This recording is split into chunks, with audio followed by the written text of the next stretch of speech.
Hello and welcome to Dolomites on Wheels, your ultimate guide to van life holidays in Dolomites.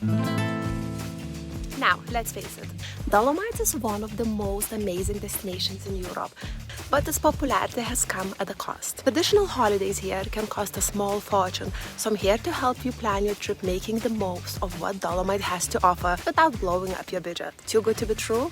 Come along to see it for yourself. I have spent countless hours planning this trip, and I have to say, the amount of information online is a little overwhelming. So let me take this mini anxiety attack away from you. We will do things slightly different, and in this series, each episode will be based on a free parking spot that will give you a good base to explore an area before moving to a different place. I have carefully selected the best places to stay in your van or motorhome, so you don't have to move every day and can spend as long as you like in a single spot, not running out of things to do. I will also help you plan all the logistics so you don't have to drive too much through those windy mountain roads, and your chow days resupplying are a lot less stressful than mine. Okay, let's get straight to business, and in this first episode I am going to cover parking in Gardena Pass. If you are approaching Dolomites from the west, this is a great starting point for your trip. You can make a pit stop at Lidl or Aldi and stock up on water before making your way to the mountains. If you are approaching the area from A22 motorway and you need LPG gas, I would recommend stopping at this petrol station, as this is the only one in the area.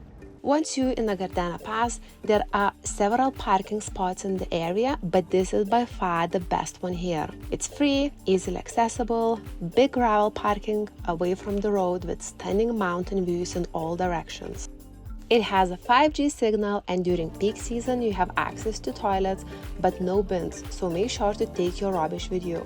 June is a good time to go here as it's still really quiet, but later in summer it can be very busy during the day. How long you should stay here? Well, I'm glad you asked, as it all depends on you, so let's have a look at some of the best things to do here.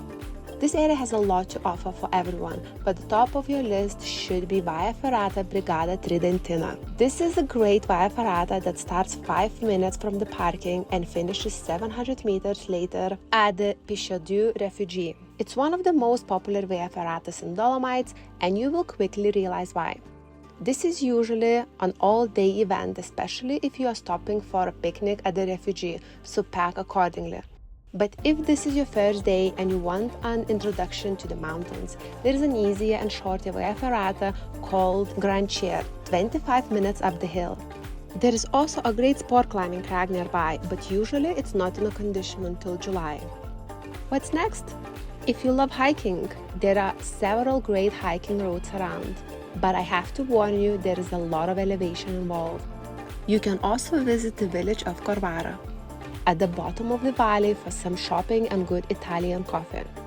So this is it. I like to keep it short and sweet, and this is a great spot to start your Dolomites trip.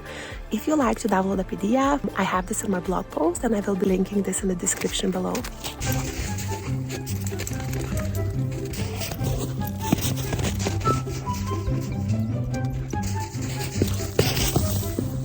I will be uploading a new episode each week, and I'm sure by the end of it, you will be able to work as a guide in Dolomites.